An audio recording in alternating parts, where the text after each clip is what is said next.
चलिए बेटा, अब हमारा एक सबसे important part of this chapter reflection of waves पे हम लोग बढ़ रहे हैं। रिफ्लेक्शन ऑफ वेव्स के अंदर हमें दो सब टॉपिक्स देखना है।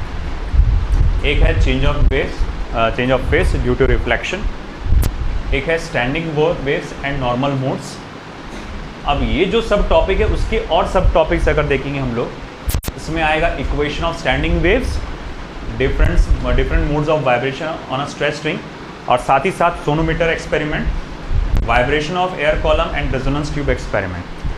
अब आपको एक बात बता दूं, अकॉर्डिंग टू ओल्ड एनसीईआरटी ये टॉपिक कंबाइंड है। न्यू एनसीईआरटी के हिसाब से अगर देखा जाए तो सोनोमीटर एक्सपेरिमेंट और ये आपका रेजोनेंस ट्यूब एक्सपेरिमेंट उसे अलग कर इस चैप्टर में से उसने एक्सपेरिमेंटल स्किल्स में डाला है ना। आप इसी चैप्टर में इसी टॉपिक के साथ पढ़ लो, वो एक ही बात होती है वो, क्योंकि आप रिलेटेड रहेंगे, लिंक्ड रहेंगे इस चैप्टर से, तो मैं उसको अलग से ना पढ़ा के इसमें ही पढ़ाऊँगा उसको, है ना। तो वो उसी का पार्ट है। अक्सर होता है ऐसा कि जैसे पिछले साल बहुत चला था इस चीज़ को लेकर, मैं ऑलरेडी ये कंप्लीट कर चुका था, सोनोमीटर ट्यूब एक्सपेरिमेंट और रेजोनेंस ट्यूब एक्सपेरिमेंट एक पर्टिकुलर जगह पे। फिर भी वहाँ पर जो डायरेक्टर साहब थे वो बोलते थे कि तुम एक्सपेरिमेंटल स्किल्स का नहीं पढ़ा रहे तुम। मैंने बोला भैया वो टॉपिक ऑलरेडी अपन चैप्टर में कवर कर चुके हैं। नहीं बोले फिर भी तुम एक्सपेरिमेंटल स्किल्स का अलग से पढ़ाओ। अरे भाई मैंने बोला वही चैप्टर हो चुका ऑलरेडी, वही टॉपिक है उसके अंदर, है ना। तो वो समझो इस बात को कि ये वही टॉपिक है जो उसमें आया हुआ है ना। अपन इसको लिंक करा के पढ़ा दिया। खैर, अब coming back to the part change of phase due to reflection. MCQs बहुत ही माइन्यूट छोटे से थेरोटिकल एमसीक्यूज आते हैं इसके पर। ये इसमें भी आ सकता है, प्लस इसके अलावा भी अगर देखा जाए तो ये रे ऑप्टिक्स चैप्टर में भी इससे रिलेटेड एक दो एमसीक्यूज के क्वेश्चंस बनते हैं इसके ऊपर। बोर्ड एग्जामिनेशन के हिसाब से इम्पोर्टेंट माना जाता है इसे, थोड़ा सा बहुत ज़्यादा नहीं। चलिए अब देखते हैं इसको। 15.6.1 change of phase due to reflection. Change of phase due to reflection.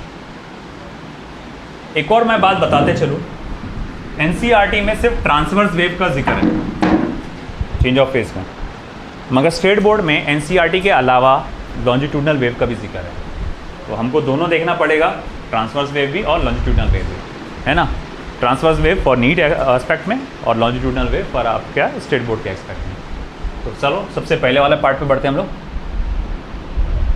Transverse wave. तो चेंज ऑफ फेस में सबसे पहला पार्ट ट्रांसवर्स वेव और उसका फर्स्ट पार्ट रिफ्लेक्शन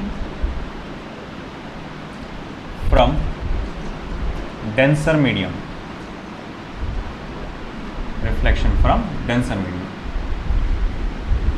इससे पहला का जो पार्ट था, है ना, इससे पहले जो हम लोग ने वेव्स के बारे में पढ़े, उस वेव्स को कभी भी आपने किसी मीडियम से बाउंड नहीं किए थे कि ये यहाँ तक बंधा हुआ है, यहाँ तक ख़त्म हो जाएगा, इसके आगे कोई मीडियम दूसरा है ना। अभी तक बाउंड नहीं किए थे। आप सिर्फ बोलते थे वेव आगे बढ़ रही, कहाँ तक बढ़ सकती, इन्फिनिटी तक जा सकती।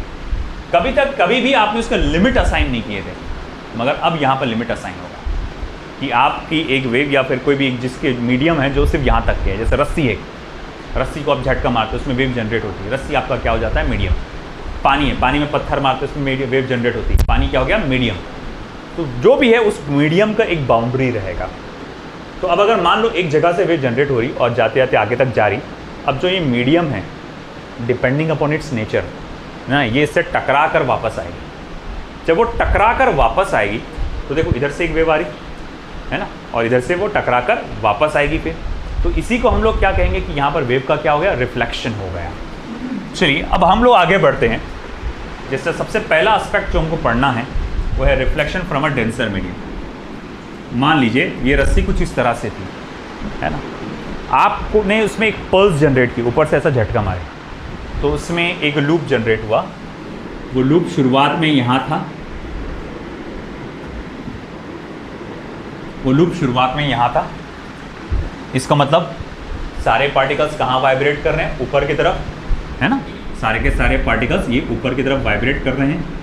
और ये फिर एनर्जी आगे जाते जाएगी, ये लूप आगे जाएगा आगे जाएगा आगे जाएगा, और जब वो यहाँ पर पहुँचेगा तो कुछ इस तरह से ये यहाँ पर अटैच होगा, मान लो, है ना। सारे के सारे पार्टिकल्स कहाँ वाइब्रेट कर रहे हैं, ऊपर की तरफ। यहाँ पर किस चीज़ का फॉर्मेशन हुआ, जब ये टकराया इससे तो किस चीज़ का फॉर्मेशन हुआ, क्रेस्ट का फॉर्मेशन हुआ। अब देखो यहाँ पे, अब ये जो पार्टिकल्स है जो इस तरह से आए, आपके इस तरह से वाइब्रेट करके करते करते यहाँ पहुँचे, अब इसके आगे का जो मीडियम है, ये ठोस दीवार, ये एकदम सॉलिड रिजिड दीवार है, इसके मॉलिक्यूल्स अपनी जगह पे एकदम फिक्स हैं, ये अपनी जगह से हटेंगे नहीं। तो जब ये वाइब्रेटिंग एनर्जी इधर से आती है, वाइब्रेटिंग एनर्जी इधर से आती है, और अगर ये फिक्स है, अपनी जगह से हटेगा नहीं, तो ये से क्या करेगा, रिफ्लेक्ट करेगा। अब देखो आपको मालूम है, अगर ये दीवार देखी जाए, ये दीवार कैसी है, फिक्स है, ठोस है। अगर इस दीवार पे मैं बॉल का ऐसा मारूंगा, क्या होगा, यहाँ से जाके वापस तो आएगा, मगर इधर आएगा क्या वापस, इधर जाएगा, उधर जाएगा। Simple basic law of reflection, angle of incidence is equal to angle of reflection. अगर कोई चीज़ ऐसी जाएगी और सामने वाली चीज़ ठोस है, मजबूत है, तो टकरा के ऐसी जाएगी, है कि। तो भैया आपने देखा सीधा उसका डायरेक्शन एकदम अपोजिट हो जाता है। तो मैं कहूँगा जब ये दीवार से ये वेव टकरा के वापस आएगी, तो टकराने के बाद मैं ये देखता हूँ वो वेव जो आगे जा बढ़ते वक्त इस तरफ जा रही थी, जब ये टकरा के वापस आई तो मैंने देखा कि अब वो पार्टिकल नीचे की तरफ वाइब्रेट कर रहे हैं, और वो क्रेस्ट बन के ट्रफ बन के लौट रहा है। जाते वक्त वो क्या था, क्रेस्ट था, और आते वक्त वो क्या बन के लौट रहा, ट्रफ बन के लौट रहा। जाते वक्त सब पार्टिकल्स कहाँ वाइब्रेट कर रहे थे, आते वक्त नीचे। उनके एंगल ऑफ वाइब्रेशन में कितने का फर्क आ गया, फिर 180 डिग्री का, या फेस चेंज कितने का हो गया, 180 डिग्री का। तो मैं यहाँ पर एक बात लिखूंगा कि वेव वेलोसिटी का क्या हुआ। वो वेव पहले जो उधर जा रही थी अब इधर आ रही है, तो ऑफ कोर्स वेव वेलोसिटी तो रिवर्स हो गई, वेव वेलोसिटी रिवर्स हो गई। साथ ही साथ पार्टिकल वेलोसिटी का क्या हुआ, तो भाई पार्टिकल वेलोसिटी भी यहाँ पर क्या हो गई, रिवर्स हो गई। वो पार्टिकल जो ऊपर वाइब्रेट करते हुए जा रहा था टकरा के, अब वो नीचे वाइब्रेट करते हुए आ रहा है ना। जो क्रेस्ट है वो काय में कन्वर्ट हो गया, ट्रफ में, और अगर ट्रफ जाता था यहाँ से तो वो काय में कन्वर्ट होकर आता था, क्रेस्ट में होकर आता था। तो यहाँ पर वेव वेलोसिटी भी रिवर्स हुई, पार्टिकल वेलोसिटी भी रिवर्स हुई, ठीक है। इससे हम लोग कहेंगे कि फेस एंगल में कितने का चेंज आ गया, 180 डिग्री, या जिसको आप क्या कहते हैं, पाई रेडियन। कि हम कहेंगे यहाँ फेस एंगल में 180 डिग्री और पाई रेडियन का क्या आया है, चेंज आया है ना। Similar to that reflection from a rare medium, ठीक है, आ जाएंगे इतने में। चलिए सेकेंड पार्ट इसका, ट्रांसवर्स वेव का, reflection from a rare medium.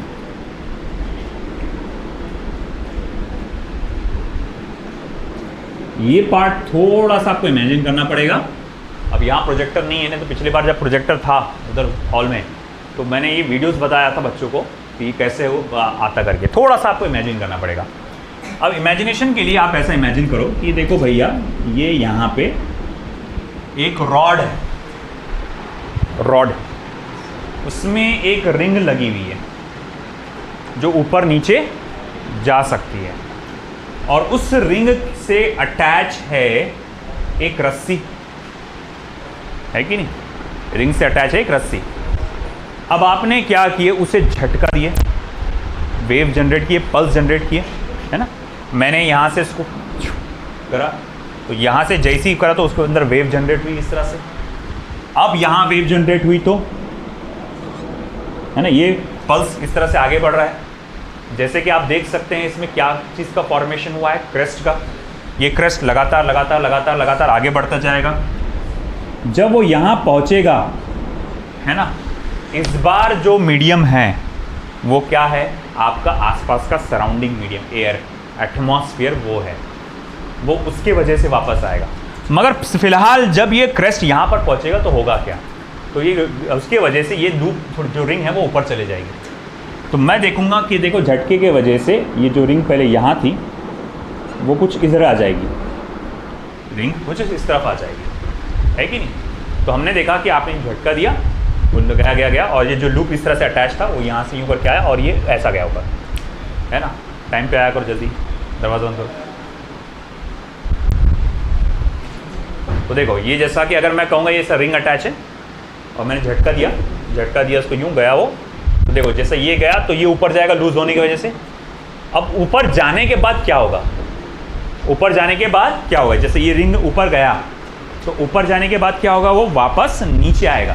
तो ऊपर से ही डायरेक्ट नीचे आ जाएगा वो, है ना। अब ऊपर से ही डायरेक्ट नीचे आ जाएगा, मतलब पिछली बार क्या हुआ था, पिछली बार ये हुआ था कि भैया वो आप ऊपर थे, फिर बाद में अचानक से उसका डायरेक्शन चेंज हो गया था, है ना, रिवर्स हो गया था। क्रेस्ट जो है वो ट्रफ बन गया था।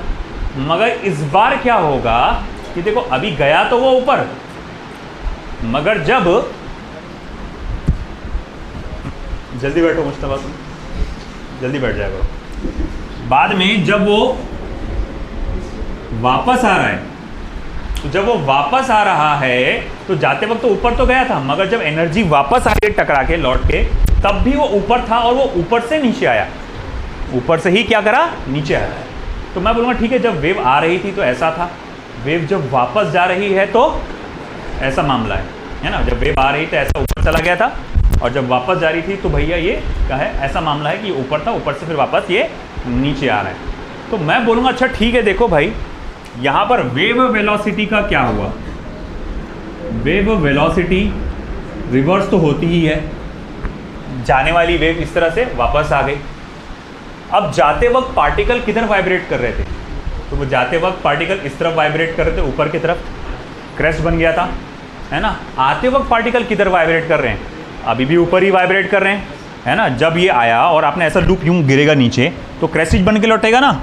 तो मैं कहूँगा आते वक्त भी वहाँ पर क्रेस्टिज है, तो मैं बोलूँगा यहाँ पर पार्टिकल वेलोसिटी में कोई चेंज आया क्या, नहीं आया। तो पार्टिकल वेलोसिटी नो चेंज, अच्छा ठीक है, पार्टिकल वेलोसिटी में कोई चेंज नहीं आया। क्रेस्ट क्या बन के लौटा, क्रेस्ट।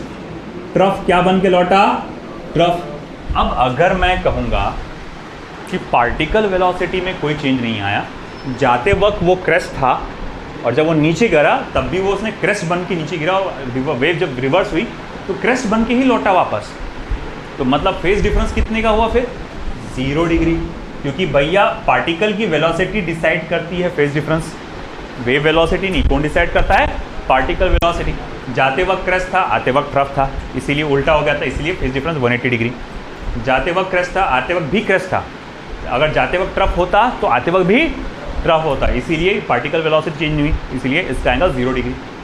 इस पर बेस्ड एक क्वेश्चन आता है रे ऑप्टिक्स चैप्टर में। एक रे ऑफ लाइट है, वो इंसिडेंट की गई है ग्लास सरफेस पे, जब उससे लाइट टकरा के आगे जाएगी तो उसके फेस चेंज कितना होगा उसका, क्योंकि सामने वाला सरफेस ठोस है, रिजिड है, तो इसीलिए उसमें फेस चेंज कितने का होगा, 180 डिग्री, यानी कि पाई रेडियन, वो उसी रिलेटेड आया समझ में। तो एक छोटा सा टॉपिक है एनसीईआरटी का और स्टेट बोर्ड दोनों का, देख लो अच्छे से।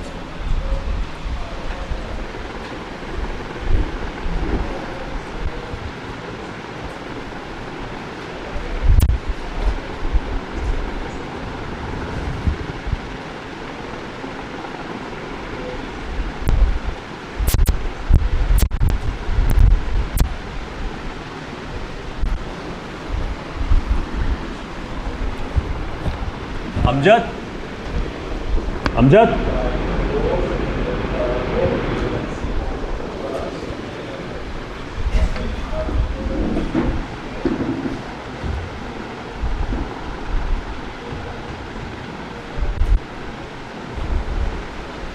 लॉन्जिट्यूडनल वेव का जो बताऊंगा वो सिर्फ आपके स्टेट बोर्ड से रिलेटेड है, उसका एनसीईआरटी नीट में इतना कोई रोल नहीं है।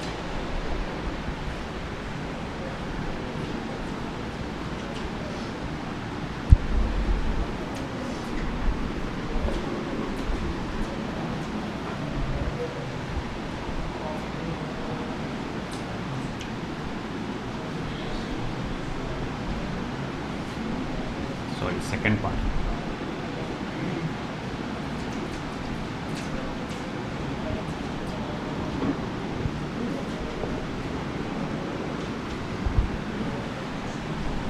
लॉन्जिट्यूडनल वेव,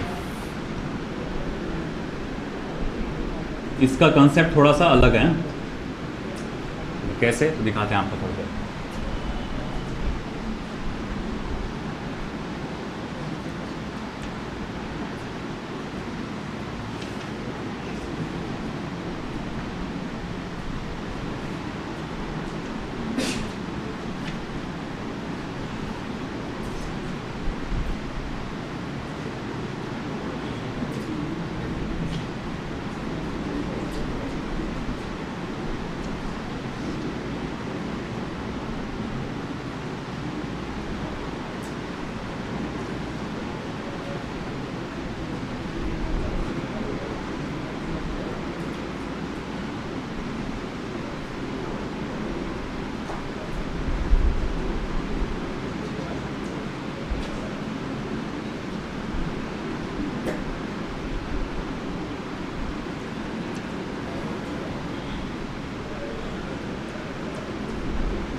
चलिए देखिए, longitudinal wave, reflection from a denser medium. As you very well know, longitudinal wave में वाइब्रेशंस जो होते हैं वो parallel to the direction of propagation of wave होते हैं। इधर ध्यान दे, अगर वेव इस तरह से वाइब्रेट कर रहा है ना, और डायरेक्शन ऑफ प्रोपोगेशन ऐसा है, तो इसी तरह वो आगे बढ़ता चला जाएगा। तो इस तरह से मैंने यहाँ एक लॉन्जिट्यूडनल वेव जनरेट किया। Rarefaction compression, rarefaction compression यहाँ पर जनरेट हुआ। जैसे ही वो दीवार पे टकराया तो टकराते हुआ वहाँ क्या जनरेट हुआ, कंप्रेशन। अब जैसे कि मालूम है मीडियम यहाँ कंप्रेस हुआ, ऐसा लग रहा है कोई मीडियम को उधर ढकेलने की कोशिश कर रहा है, मगर मीडियम को उधर जाने के लिए जगह नहीं। तो वो उधर जो वाइब्रेट करके उधर जाने की कोशिश कर रहा था, वो पार्टिकल जो टकरा के इधर जाने की कोशिश कर रहा था, वो टकरा के वापस आ जाएगा। वाइब्रेशन जो इधर जाने की कोशिश कर रहा था इधर आ जाएगा। तो मैं कहूँगा देखो, wave velocity of course reverse हुई है, no doubt wave velocity reverse हुई है, मगर साथ ही साथ पार्टिकल वेलोसिटी भी रिवर्स हुई है। बोले ऐसा कैसे सर, कंप्रेशन तो बढ़ के लौटा। हाँ बेटा, तो तुम ये देखो ना, वो कहाँ वाइब्रेट करते करते कहाँ जाना चाह रहा था, आगे टकरा के वहाँ पीछे आ गया। मतलब वो जो वेव की वेलोसिटी थी, पार्टिकल की जो वेलोसिटी थी, वो जो आगे की तरफ थी, अब वो कहाँ गई, पीछे की तरफ, है ना। तो इसी वजह से हम लोग यहाँ कहेंगे कि नो डाउट यहाँ पर वेव वेलोसिटी में क्या आया है, वेव वेलोसिटी तो रिवर्स हुआ ही है, मगर यहाँ पर साथ ही साथ पार्टिकल वेलोसिटी भी रिवर्स हुआ है। अब अगर पार्टिकल वेलोसिटी भी रिवर्स हुआ है तो यहाँ पर कंप्रेशन ही बल के लौटा है। रेयर फैक्शन अगर होता, रेयर फैक्शन तो होता नहीं, सिर्फ कंप्रेशन ही होता वहाँ पर, तो कंप्रेशन ही बन के लौटता है ना। तो ऐसे सिचुएशन में हम लोग कहते हैं कि फेज डिफरेंस कितने का आया, अगेन 180 डिग्री या फिर पाई रेडियन। आया समझ में। अब सिचुएशन देखो, आप थोड़ा इमेजिन करने की कोशिश करो कि अब सिचुएशन कुछ ऐसी है, ये जो मीडियम है थोड़ा सा रेयरर मीडियम है, मतलब यहाँ डेंसर है, उधर जाके क्या है, रेयरर। मान लो कि साउंड पहले कोई डेंसर मीडियम में ट्रैवल कर रहा था, साउंड जो है पहले डेंसर मीडियम में ट्रैवल कर रहा था, अचानक से उसके बाजू वाला जो मीडियम है वो कैसा है, रेयरर है। तो अब होगा क्या, देखो यहाँ पे आप फिर से देखेंगे कि यहाँ पे इस तरह से वेव जा रही है। रुको मैं बना लेता हूँ पहले।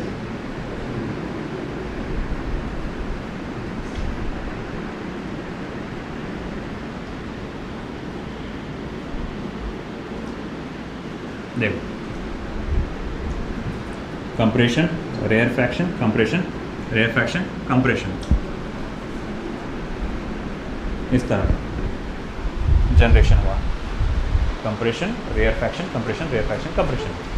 अब यहाँ पर क्या है कि ये मीडियम जो है आगे का, यहाँ तक के तो मीडियम कैसा था, डेंसर था, मगर यहाँ का मीडियम कैसा है, रेयर है ना। अब सिचुएशन आप इमेजिन करो, है ना, आप इमेजिन करो कि ये सब टेबल पे मैंने आप सबको लाइन से, है ना, जमा करके इधर खड़े करके रख दिया, एक के पीछे एक बराबर सब इक्वल डिस्टेंस में खड़े हुए हैं, है ना। सामने एग्जैक्ट सामने किसको खड़े करते, एमर को, है ना। अब एग्जैक्ट सामने यहाँ पर एमर खड़ा हुआ है ना, उसके पीछे अनस, उसके पीछे दानियाल, ऐसा करते करते करते करते सबको इधर लाइन से यहाँ पर खड़े कर दिया अपन ने, है ना। अब यहाँ पर मैं पीछे मैं खड़ा, मैंने क्या करा, ऐसा पुश मार दिया तुम लोग, है कि। अब तुम्हारे अंदर क्या हो जाएगा, पहले इधर कंप्रेशन आएगा शुरुआत में यहाँ पे, है ना। अब ये आगे टकराएगा तो ये सामने वाले को लौटेगा, है ना। ये ऐसी कंप्रेशन चलते रहेगा चलते रहेगा चलते रहेगा। अब हुआ क्या, यहाँ कंप्रेशन क्रिएट होगा, है कि। यहाँ अनस जो है सो जाके ऐसा यूँ ढकेलेगा, दानियाल की हो जाएगी कुर्बानी, है ना।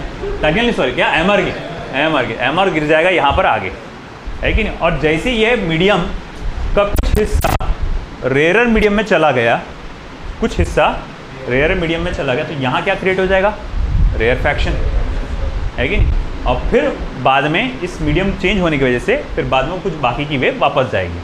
तो इस तरह से हम लोग क्या देखते हैं कि यहाँ पर अब कुछ हिस्सा आगे चला जाता है, तो इसी वजह से यहाँ पर रेयरफैक्शन क्रिएट हो गया, और थोड़ा बहुत पहले कंप्रेशन क्रिएट हुआ होगा इस तरह से। तो रेयरफैक्शन, कंप्रेशन, रेयरफैक्शन, जाते वक्त वेव वेलोसिटी ऐसी, आते वक्त वेव वेलोसिटी ऐसी।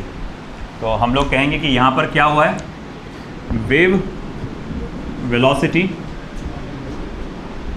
रिवर्स हुई है, no doubt wave velocity reverse हुई है। पार्टिकल वेलोसिटी में कोई खासा चेंज नहीं आया, है ना। वो जो पार्टिकल है वो तो पहले आगे की तरफ था, वो आगे चला गया, वो सीधा एमर, है ना। कंप्रेशन क्या बन के लौटा, rarefaction, that's why phi equals to क्या हो गया, 0 डिग्री। ये सिर्फ स्ट्रेट बोर्ड ओरिएंटेड है, नीट ओरिएंटेड नहीं है। अरे यार, ये कहाँ मर गया, यहाँ से पानी का अमजद,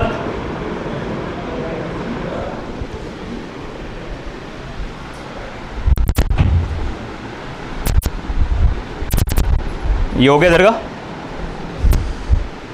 चलिए, बी फास्ट, पानी, हाँ, स्पाइडरमैन हूँ मैं, है ना, नहीं तो फैंटास्टिक फोर का हूँ, वो जो हाथ लंबा हो जाता है मेरा।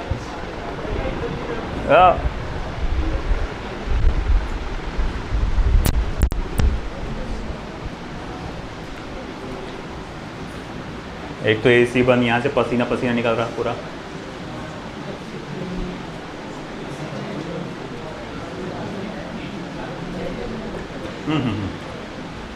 इधर ध्यान दो, नहीं तो आगे इसके टेक्नीशियन बनना पड़ेगा।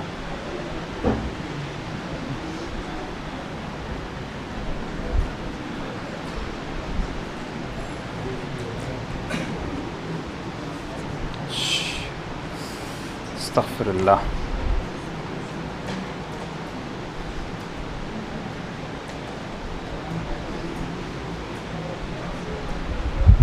हो गया।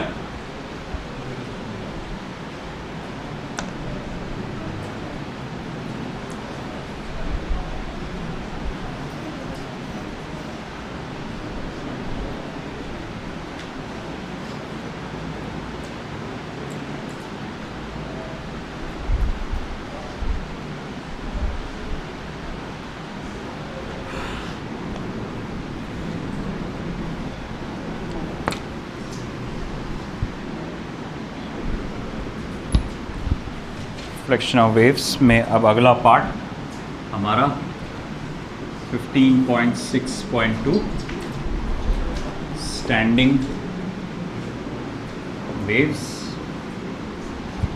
And normal modes. अब ऐसा है कि standing waves and normal modes standing wave में को हम लोग एक और नाम से जानते हैं, that is stationary waves. Standing का मतलब खड़ा हुआ एक जगह पे, स्टेशनरी वेव है ना।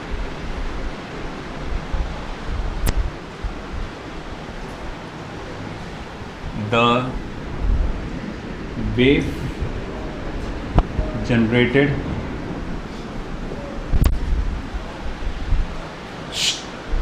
in a medium in which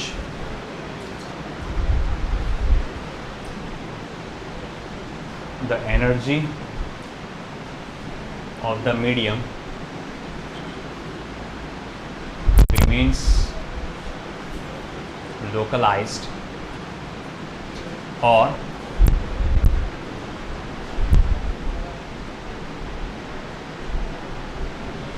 velocity of propagation of wave is zero is called as standing or stationary wave. अब ये क्या मामला है देखेंगे हम लोग। अक्सर ये क्वेश्चन भी पूछा जाता है, differentiate between progressive wave and stationary wave, ऐसे क्वेश्चन भी आते हैं। तो वो तो हम लोग जो प्रॉपर्टीज़ है वो उसके बाद सब देखेंगे हम लोग। पहले हम इक्वेशन लिखेंगे, पहले स्टैंडिंग वेव क्या है वो बताएंगे, फिर उसके बाद एक्सप्लेनेशन होगा उसका, फिर उसके बाद उसकी इक्वेशन होंगी, इक्वेशन के बाद उसकी प्रॉपर्टीज़ आएंगी।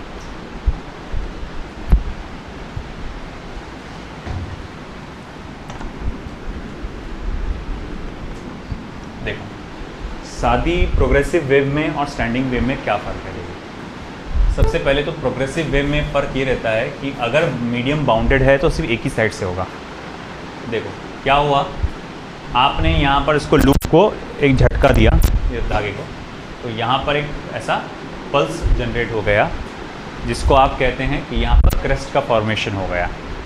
फिर ये बारी बारी से एक एक पॉइंट को मौका मिलेगा, है ना। जैसे कि ये क्रेस्ट, ये वाला जो पार्टिकल जो पहले यहाँ हुआ करता था रस्सी का, वो सबसे ऊपर की पोजीशन पे गया।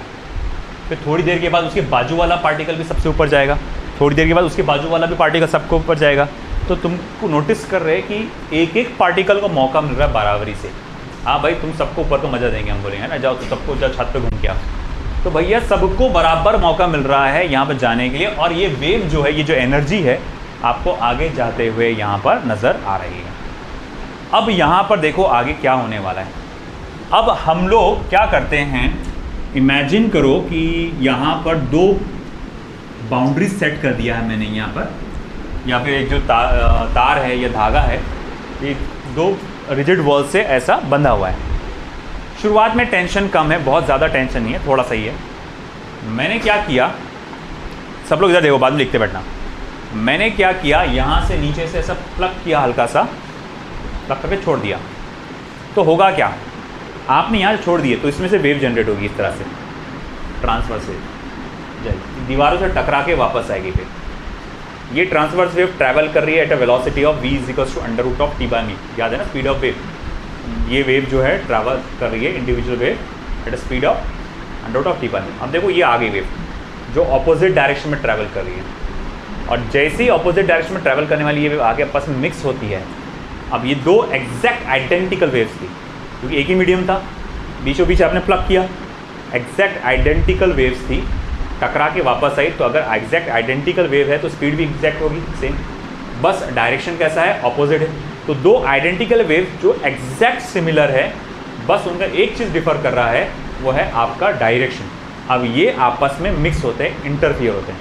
तो इंटरफियर होने के बाद सबसे मिनिमम पॉसिबिलिटी हम क्या देखते हैं कि यहाँ पर एक लूप तैयार हो जाता है, मतलब वो बीच में जो है तार ऐसा ऐसा वाइब्रेट करता है, या कभी कभार आपको यहाँ पर एक से ज़्यादा लूप नज़र आते हैं, है ना। आपको कुछ इस तरह से एक से ज़्यादा लूप नज़र आते हैं, है ना, कि ऊपर ये वाला हिस्सा ऊपर जा रहा, उसी वक्त ये वाला हिस्सा नीचे आ रहा। फिर जब ये नीचे आएगा तो ये वाला ऊपर जाएगा। कभी कभार आप 3 लूप्स भी देखते हैं, है ना।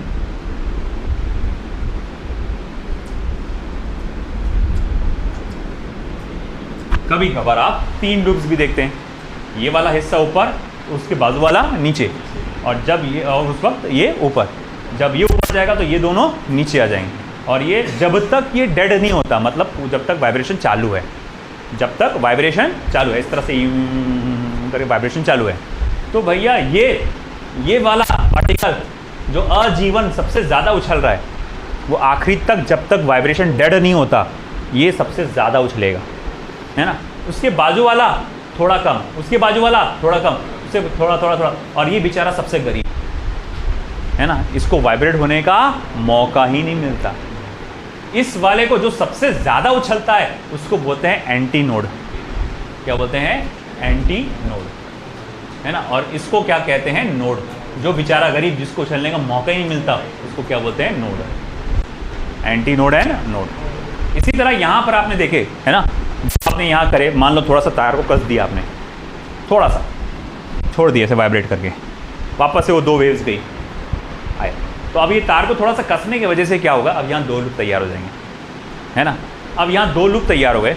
अब देखते हैं कि ये वाला हिस्सा, है ना, सदैव नोड है, मगर ये वाला हिस्सा सबसे ज़्यादा वाइब्रेट कर, एंटी नोड। और जब तक वाइब्रेशन डेड नहीं होता, जब तक ख़त्म नहीं होता वाइब्रेशन, जब तक आप उसमें कोई चेंज नहीं लाते, तब तक के ये नोड ही बन के रहेगा। अब बेचारा देखो क्या है, यहाँ पिछली बार प्रोग्रेसिव वेव में क्या हो रहा था, सबको बराबरी से मिल रहा था। अब इस बार क्या हो रहा है ना, जिसको जो मिल गया उसमें खुश रहो, जिसको सबसे ज़्यादा मिला वो तो उछल, खुशी से बहुत उछल रहा हो, सबसे ज़्यादा एनर्जी मिली। तो जिसको बेचारे को नहीं मिल पाई एनर्जी तो भैया जिसको बिल्कुल एनर्जी नहीं मिल पाई, तो वो भैया हम क्या देख रहे हो, शांति से बेचारा जगह पे बैठा हुआ है ना, बिल्कुल भी वाइब्रेट नहीं कर रहा। अब ये जो लगातार है, सदैव क्या रहेगा, इसमें नोड बना रहेगा। अब देखो पिछली बार हर एक को मौका मिला था, इसका मतलब क्या हुआ, एनर्जी बराबर ट्रांसफ़र हो रही थी सबको धीरे, चल अब तेरी बारी, ये एनर्जी तेरे को तू रख, है ना। तो एनर्जी का प्रोपोगेशन हो रहा था, और एनर्जी का प्रोपोगेशन होना ही क्या बोलते हैं, उसको वेव आगे बढ़ना बोलते हैं। अब इसमें एनर्जी क्या हो गई, लोकलाइज्ड, एक जगह पे हो गई। एक के पास बहुत ज़्यादा है, किसी के पास थोड़ा थोड़ा कम है, किसी के पास कुछ है ही नहीं, है ना। तो अब हम लोग क्या कहेंगे, इस तरह से यहाँ पर एनर्जी जो एक जगह पे लोकलाइज होकर रह गई, है ना। तो इसीलिए एनर्जी ना इधर जा पा रही ना उधर जा पा रही, लोकलाइज हो गई, फिक्स हो गई एक जगह पे। इसीलिए उसको कहा गया स्टैंडिंग या स्टेशनरी वेव, क्योंकि यहाँ पर वेव में क्या हो रहा है, एनर्जी एक ही जगह पे फिक्स हो गई। प्रोग्रेसिव वेव में एनर्जी क्या हो रही थी, आगे बढ़ रही थी, मगर यहाँ पर एक जगह पे अटक गई है, इसीलिए कहा गया स्टेशनरी वेव या स्टैंडिंग वेव। पहले हम इसकी इक्वेशन ऑफ स्टेशनरी वेव देखेंगे, फिर उसके बाद में उसके रिलेटेड प्रॉपर्टी स्टडी करेंगे हम। चलिए अब हमारा फोकस आएगा equation of stationary waves.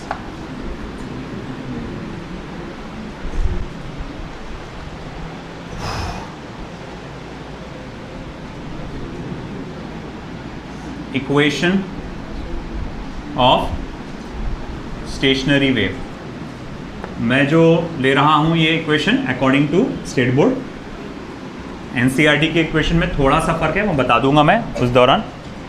2 waves को आप इमेजिन करिए जो एग्जैक्ट आइडेंटिकल है, y1 is equals to a sine 2 pi small nt minus x by lambda, ये एक वेव है। और ये दूसरी वेव है y2 is equals to a sine 2 pi nt plus x by lambda, equation number 2। As you can see पूरी तरह से आइडेंटिकल है, फ्रीक्वेंसी सेम है, एम्पलीट्यूड सेम है, वेवलेंथ सेम है, पोजीशन भी सेम है ना, सब सेम है। सिर्फ फर्क काहे में है, डायरेक्शन। ये पॉजिटिव डायरेक्शन में ट्रैवल कर रहा है, ये निगेटिव है ना, माइनस एक्स बाय लैम्डा तो पॉजिटिव डायरेक्शन में ट्रैवल करता है ना, और उसमें निगेटिव। एनसीईआरटी में ये साइन की जगह कॉस लेके सॉल्व किया उसने, है ना। वो क्वेश्चन आपको बताया, वेविच है, वो भी वेविच होती, साइन की भी वेव होती, कॉस की भी वेव होती, तो ठीक है। अब यहाँ पर ऐसी 2 वेव्स आपस में मिलने वाली है, तो चलो मिलाते हैं मैथमेटिकली, y1 प्लस y2। चलो फिर उसके बाद क्या होगा, एडिशन हुआ इनका।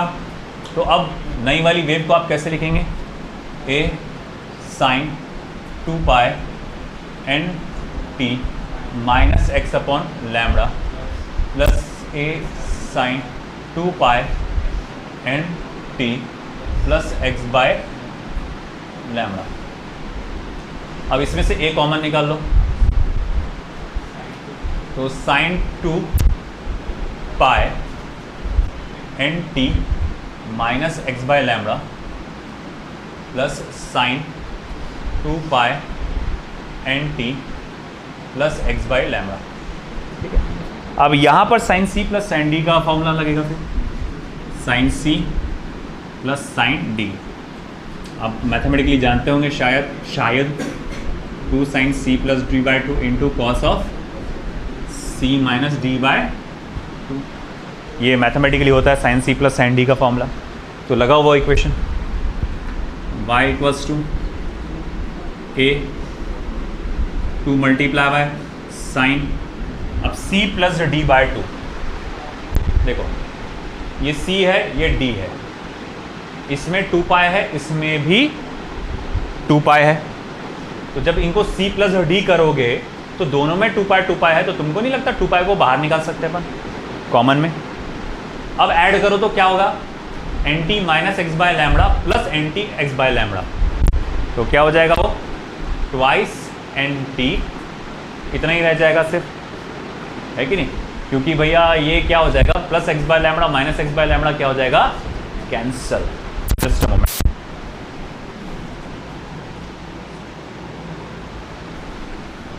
हाँ तो भाई हमने जब किए साइन सी प्लस क्या होता है सी प्लस डी बाय 2, तो हम लोग ने क्या किया, इसको 2 पाई को कॉमन निकाले, ये वाले पार्ट को, ये वाले ब्रैकेट को इस वाले ब्रैकेट के साथ ऐड किए, तो N T plus N T twice N T हो गया, minus x by lambda plus x by lambda cancel हो गया, फिर वो बचा फिर नीचे का ये डिनोमिनेटर वाला 2। अब देखो ये 2b और ये 2b क्या हो गया, कैंसिल हो जाएगा आगे। फिर उसके बाद आई बारी कॉस सी माइनस टी। मैं फिर से बोलूँगा, देखो इस वाले टर्म में और इस वाले टर्म में 2 पाई कैसा है, कॉमन है, तो उसे तुम कॉमन में बाहर निकाल सकते हैं, है ना। अब तुम देखो N T minus x by lambda minus N T X by lambda plus x by lambda क्या रहेगा, देखो N T minus x by lambda, उसमें से आपने माइनस किया N T plus x by lambda, तो क्या होगा, देखो ब्रैकेट ओपन करते से ये तो माइनस और ये भी माइनस हो जाएगा, है ना। फिर ये और ये क्या हो जाएगा, cancel, minus x by lambda minus x by lambda क्या हो जाएगा, माइनस 2 एक्स बाय लैम्बडा। तो मैं इसकी वैल्यू क्या हो जाएगी, minus 2 x bye minus 2 x upon lambda. तो ये रहेगी इक्वेशन इस तरह से। फिर आगे जाके मैं इसको क्या लिख सकता हूँ, तो भैया अब ये इक्वेशन को आप ऐसा लिख सकते हैं, therefore y equals to twice a sine of, ये हो जाएगा 2 pi N t into cos of, देखो ये हो जाएगा आपका, हाँ डिवाइडेड बाय 2 रह गया था यहाँ का, ये वाला 2 रह गया था, तो ये 2 और 2 कैंसिल हो जाएगा, बचेगा cos of x by cos of 2 pi x upon lambda. समझेगे भैया, ये c माइनस डी की value 2x upon lambda divided by ये वाला 2, फिर ये 2 और ये 2 हो गया कैंसिल, 2x अपॉन लैम्बडा। अब ऐसा है कि चलो ठीक है, इसको पहले लिख देता हूँ मैं, देयरफॉर y इक्वल्स टू हो जाएगा twice a cos of 2 pi x upon lambda into sine of 2 pi N T, है ना। अब ये जो इक्वेशन आ रही है मेरी, ये इक्वेशन है आपका स्टैंडर्ड वेव ऑफ कहा जाएगा स्टेशनरी वेव या स्टैंडिंग वेव। यही इक्वेशन एनसीईआरटी में कैसी है वो देख लो। एनसीईआरटी में y equals to twice a sine of 2 pi x upon lambda into cos of 2 pi N T, ये इस तरह की इक्वेशन बनी हुई है ना। आपकी काय में किस चीज़ में, आपके एनसीईआरटी में, बस साइन की जगह कॉस, कॉस की जगह साइन। क्या हो रहे, cos of 2 pi N T, यहाँ गलत होता है, ये 2n है ना। तो भैया इस तरह से हम लोग ने इस देखे यहाँ पर कि इस तरह से इक्वेशन आती है एनसीईआरटी में। मीनिंग उसका कैसा होता है, सेम ही होता है, कोई फ़र्क नहीं पड़ता। अब हमको मालूम है, देखो वेव जो है उसमें पार्टिकल्स के वाइब्रेशन टाइम के साथ बदलते हैं। जो एक्चुअल जो वेव है जो असल जो वेव की है आपकी स्टैंडिंग वेव, तो उसमें पार्टिकल्स का जो वाइब्रेशन है टाइम के हिसाब से बदलता, ना कि पोजीशन के हिसाब से। मतलब अरे सर समझा नहीं बिल्कुल आप क्या बोलना चाह रहे हो। देखो ये इस तरह से तैयार हुआ था वाइब्रेशन, ये ऐसा हुआ था वाइब्रेशन, इजंट इट, है ना। अब देखो गौर से इधर बेटा, है ना, देखो ये पार्टिकल ऊपर जा रहा मगर नीचे भी आ रहा ना थोड़ा थोड़ा करके। अब इसको स्लो मोशन में इमेजिन करो। मान लो कि ये 10 सेंटीमीटर की हाइट थी, 1 2 3 4 5 6 7 8 9 10 9 8 7 6 5 4 3 2 1 -1 -2 -3 -4 -5 -6 7 तो ये जो वाइब्रेट कर रहा, तो ये जो वाइब्रेशन है इसका मतलब उसका जो डिस्प्लेसमेंट है ये टाइम के हिसाब से चेंज हो रहा, पोजीशन के हिसाब से चेंज हो रहा क्या? नहीं, ये पोजीशन पे अगर मान लो 0 है तो 0 ही रहेगा आजीवन।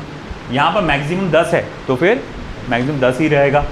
तो भैया हमने क्या देखा, वेव की इक्वेशन जो है टाइम के हिसाब से चेंज होती, ना कि पोजीशन के हिसाब से। मतलब ये जो है, ये फंक्शन जो है साइन का, गौर से देखो, टाइम वाला जो फंक्शन है ये किसे डिस्क्राइब कर रहा है? वेव को।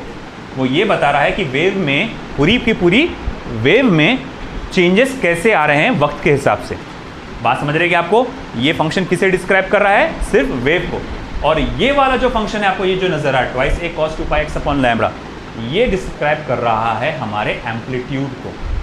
ये किसे डिस्क्राइब कर रहा है बेटा? एम्पलीट्यूड को। ये पूरा का पूरा क्या है? एम्पलीट्यूड बता रहा है कि भाई देखो जैसे जैसे आप पोजीशन चेंज करोगे, ये कहना ये चाहता है कि जैसे जैसे आप पोजीशन चेंज करोगे वैसे वैसे एम्पलीट्यूड बदलते जाएगा। और वो हो रहा है। यहाँ पर एम्पलीट्यूड जो होता है, मान लो जो ये वेव आई थी, जो अपन ने ऐसा प्लग किए थे, तो शुरू में इंडिविजुअल वेव्स क्रिएट हुए थे स्मॉल ए एम्पलीट्यूड वाले, वो टकरा के वापस आए, फिर बाद में मिक्स हुए। तो मान लो इंडिविजुअल वेव्स का एम्पलीट्यूड स्मॉल ए था, तो जब ये टकरा के एंड तैयार होता है ना, इस तरह से वेव स्टैंडिंग वेव तैयार होती है, तो इसमें जो एंटी नोड बनता है उसका एम्पलीट्यूड होता है ट्वाइस ए। इसका मैक्सिमम एम्पलीट्यूड होता है वो कितना होता है? ट्वाइस ए। तो हम लोग ने क्या देखा बेटा कि ये वाले का ट्वाइस ए एम्पलीट्यूड है, उसके बाजू वाले का उससे कम, उससे कम, उससे कम, उससे कम, उससे कम, उससे कम, और जब आप बीचों बीच पहुंचते हैं यहाँ पर नोड पर तो 0। इधर ध्यान दें, यहाँ क्या आता? 0 हो जाता। आई बात समझ में? तो ये बताना चाहता है, देखो एम्पलीट्यूड जो है वो पोजीशन के हिसाब से चेंज हो रहा है और पूरी की पूरी वेव टाइम के हिसाब से चेंज हो रही, ना कि पोजीशन के हिसाब से। तो यही बात याद रखना कि एक्स वाला जो फंक्शन है वो एम्पलीट्यूड के इंडिकेट करता है और टी वाला फंक्शन है जो ये वेव इंडिकेट करता है। ठीक है, यहाँ पर कंबाइंड नहीं है। जैसे पिछली बार प्रोग्रेसिव वेव में क्या था, है ना, sine omega T plus sign के एक्स माइनस ओमेगा टी करके आ रहा था। प्रोग्रेसिव वेव की इक्वेशन क्या थी? ए साइन के एक्स माइनस ओमेगा टी। इसका मीनिंग क्या है कि वेव जो है, वेव में जो चेंजेस आते हैं, पूरी वेव की बात कर रहा हूँ, वो पोजीशन के हिसाब से भी आते, टाइम के हिसाब से भी आते। अब इसमें क्या आ रहा, वेव के अंदर जो डिस्प्लेसमेंट में चेंज आएंगे वो सिर्फ टाइम के हिसाब से, हाँ उसके एम्पलीट्यूड में पोजीशन के हिसाब से चेंज आएगा। आया समझ में आपको? तो ये इक्वेशन है पूरी वेव की। अब इसमें हम लोग को पढ़ना है condition for node and anti node. लिख लो पहले ये,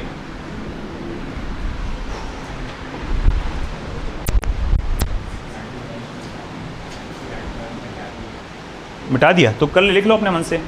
साइन की जगह कॉस है, कॉस की जगह साइन है।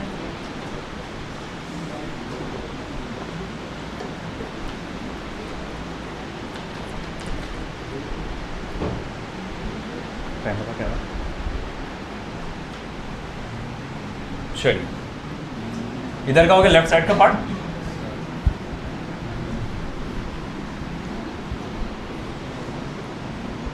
हालांकि देखो एक अगर मैं उस हिसाब से चलता हूँ अकॉर्डिंग टू एनसीईआरटी, एक लॉजिकल उसके आंसर्स आते हैं। अभी कंडीशन को देखो मत, मैं बताता हूँ कैसे। मैं स्टेट बोर्ड के हिसाब से जा रहा हूँ अभी, तो उसमें मैं देख रहा हूँ condition for antinode, condition for antinode. गौर से देखिए, कंडीशन फॉर एंटी नोड। जैसे कि मैंने आपसे कहा था पहले, ये आपका रिजल्टेंट एम्पलीट्यूड है twice A cos of 2π x upon lambda, ये रिजल्टेंट एम्पलीट्यूड है ना। और हाँ, एक और ख़ास पॉइंट है, मैं ओरली बोल रहा हूँ, नोट्स में वो रिटन होगी। आपने एक बात नोटिस किया होगा, यहाँ देखो साइन ऑफ 2π nt है ना, और वो इंडिविजुअल वेव की इक्वेशन कहाँ है, ये है ना। ये क्या इंडिकेट करता है? इंडिविजुअल वेव, मतलब जो वेव क्या हुई थी, जनरेट हुई थी, उसकी जो फ्रीक्वेंसी थी, आपने प्लग किए ना, जो प्रोग्रेसिव वेव जनरेट हुई थी उसकी जो फ्रीक्वेंसी थी, फिर टकरा के जब ये आपस में मिक्स हुए तो फिर क्या तैयार हुआ? Standing wave. तो उसकी जो फ्रीक्वेंसी वो कैसी आ रही? सेम आ रही। ये स्टेटमेंट वाइज क्वेश्चंस में आ सकता है, तो मैं ओरली बोल रहा हूँ, लिख लो इसके बाद, मैं तो जब जगह ही लिख देता, जगह है मेरे पास। इसे इक्वेशन नंबर 1 या कुछ नहीं 2 3 देना पड़ेगा। Equation 3 indicates that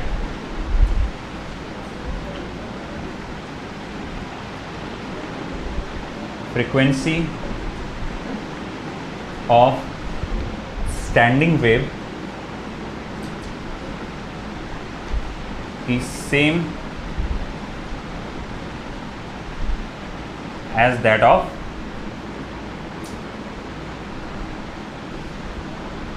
progressive wave. जिन प्रोग्रेसिव वेव से वो स्टैंडिंग वेव बना था उनकी फ्रीक्वेंसी बिल्कुल एग्जैक्टली कैसी है? सेम है। हालांकि एम्पलीट्यूड में चेंज आया बट फ्रीक्वेंसी में चेंज नहीं आया। अब आई बारी कंडीशन फॉर एंटीनोड। जैसे कि मैंने कहा कि जो एंटीनोड जहाँ फॉर्म होता है वहाँ रिजल्टेंट एम्पलीट्यूड ट्वाइस ए होता है, डबल होता है आपके प्रोग्रेसिव वेव के एम्पलीट्यूड का। और थोड़ा सा प्लस माइनस लगाना चाहूँगा मैं, क्योंकि प्लस का मतलब ऊपर की तरफ एम्पलीट्यूड और नीचे माइनस का मतलब नीचे की तरफ डायरेक्शंस। तो मैं ये कहूँगा कि देखो भैया, जहाँ जहाँ एंटीनोड फॉर्म हुआ है उस एंटीनोड का एम्पलीट्यूड जो होता है वो प्लस माइनस ट्वाइस ए होता है। ओके भाई, मान लिया कि एंटीनोड का जो एम्पलीट्यूड होता है रिजल्टेंट प्लस माइनस ट्वाइस ए होता है।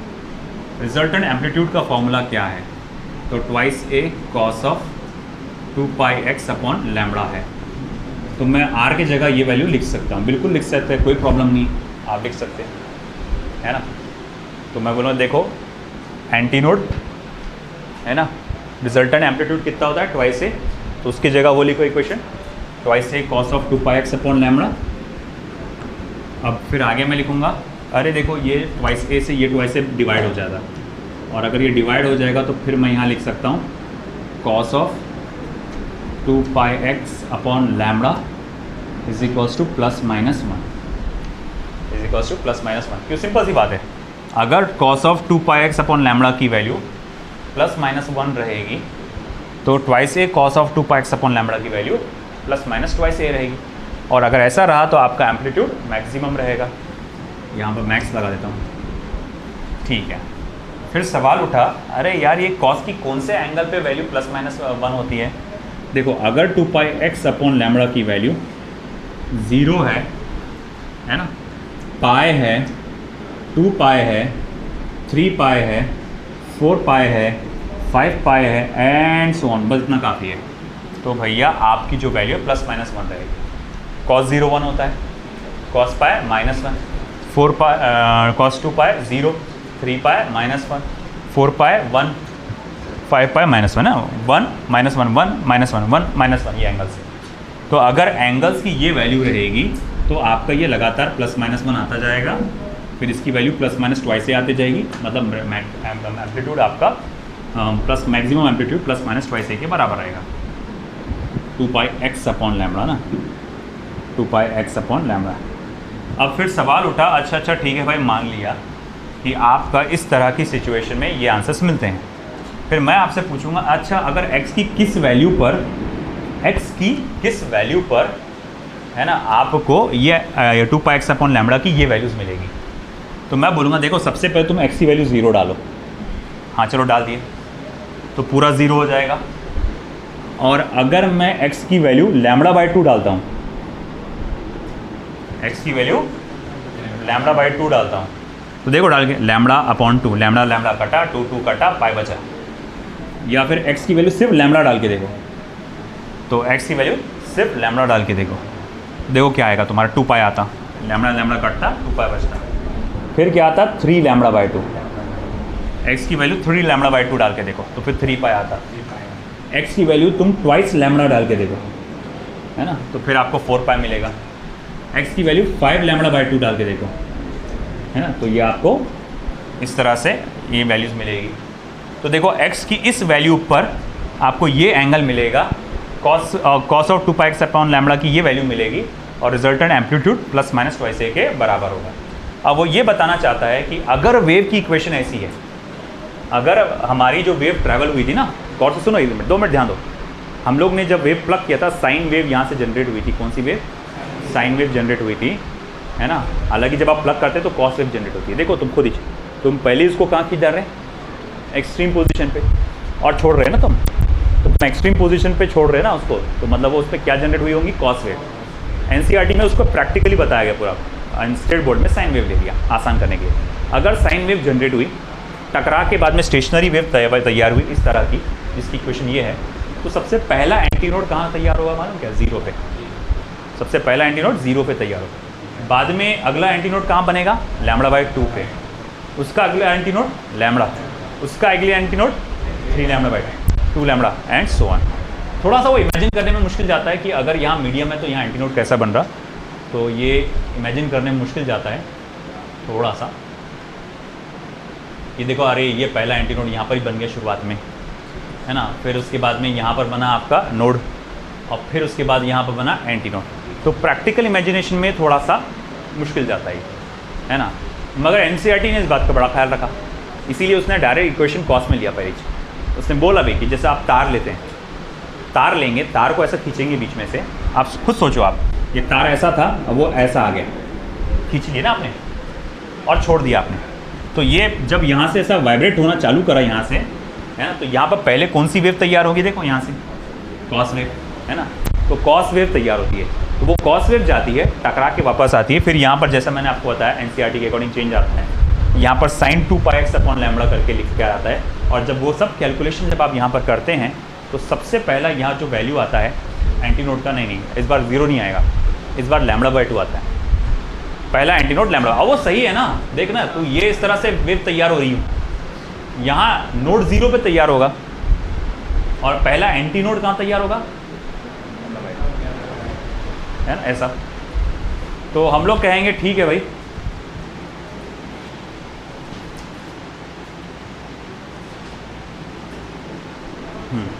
तो हम लोग ने कहा कि ठीक है भाई, यहाँ पर हम लोग देख रहे हैं कि अभी तो फिलहाल स्टेट बोर्ड के अकॉर्डिंग जो है उसके हिसाब से अगर देखा जाए तो पहला एंटीनोड 0 पे, दूसरा λ/2 पे, तीसरा 3 λ/2। अगर तुम कोई भी रैंडम 2 एडजेसेंट एंटीनोड ले लो, मान लो ये वाला ले लिया मैंने, ये दूसरे नंबर का एंटीनोड, इधर ध्यान दे यार, ये दूसरे नंबर का एंटीनोड, ये तीसरे नंबर का एंटीनोड। अब बता तीसरे और दूसरे एंटीनोड के बीच में कितने का फर्क आएगा? फिर डिस्टेंस कितना फर्क रहेगा? तो वो रहेगा λ - λ/2। क्या रहेगा फिर? λ/2 हो गया। तो मैं यहाँ लिख सकता हूँ distance between adjacent antinode is equal to क्या आएगा? λ/2। दो आजू बाजू आने वाले एंटीनोड के बीच में का फर्क कितना रहता है? डिस्टेंस कितना आता है? λ/2। ये बात ध्यान में रखना, distance between 2 adjacent antinode is λ/2।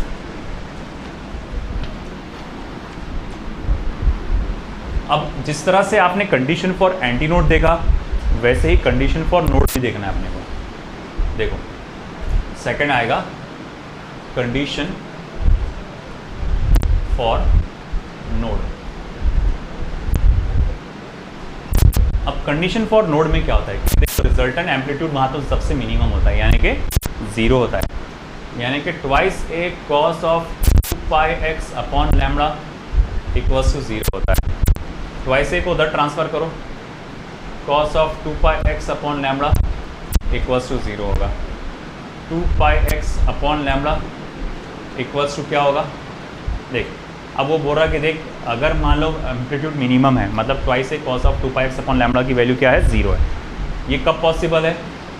जब ट्वाइस ए को उधर transfer, cos of 2πx upon lambda की 0 है, वैल्यू 0 है। अच्छा, ऐसा कब पॉसिबल है कि 2πx अपॉन लैम्बडा, ये cos of 2πx upon lambda 0 हो जाएगा?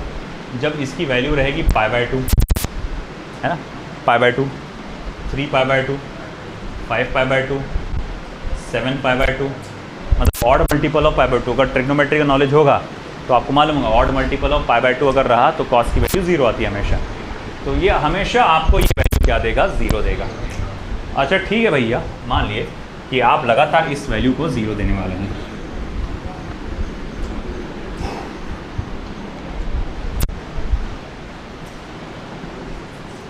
ठीक है। तो 2πx/λ ये 0 है, ये सारी वैल्यू अगर डालने पे 0 आएगा। सवाल उठता कि देखो x की किस वैल्यू पर आपको ये एंगल्स मिलेंगे। तो देखो सबसे पहले x की वैल्यू अगर मैं डालता हूँ λ/4 डाल के देखो x की वैल्यू λ/4, x की जगह लिखो λ/4, लैम्बडा कटा 2π/4 हो गया, फिर क्या बचेगा ये π/2। x की जगह डाल के देखो 3λ/4, देखो डाल के 3λ/4, तो x की जगह 3λ/4, लैम्बडा कट गया 3/4 यानी कि वो जाएगा 3π/2।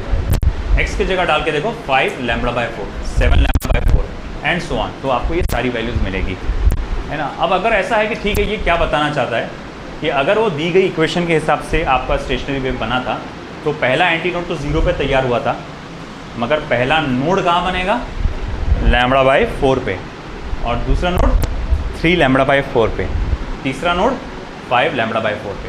और अगेन मैं अगर कहूँगा ठीक है, कोई भी दो एडजेसेंट आजू बाजू के distance between two nodes, distance between two adjacent nodes, तो distance between two adjacent nodes is equals to, तो 3λ/4 में से λ/4 माइनस करो तो वो कितना हो जाएगा बेटा, फिर λ/2 ही हो जाएगा। आया समझ, लिख लो।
ठीक है, इसकी प्रॉपर्टीज़ वो सब मैं बाद में लूँगा, इससे रिलेटेड न्यूमेरिकल प्रॉपर्टी कर लेता हूँ। ओके, गर्मी बहुत है अभी, आज करा लेता इसका काम।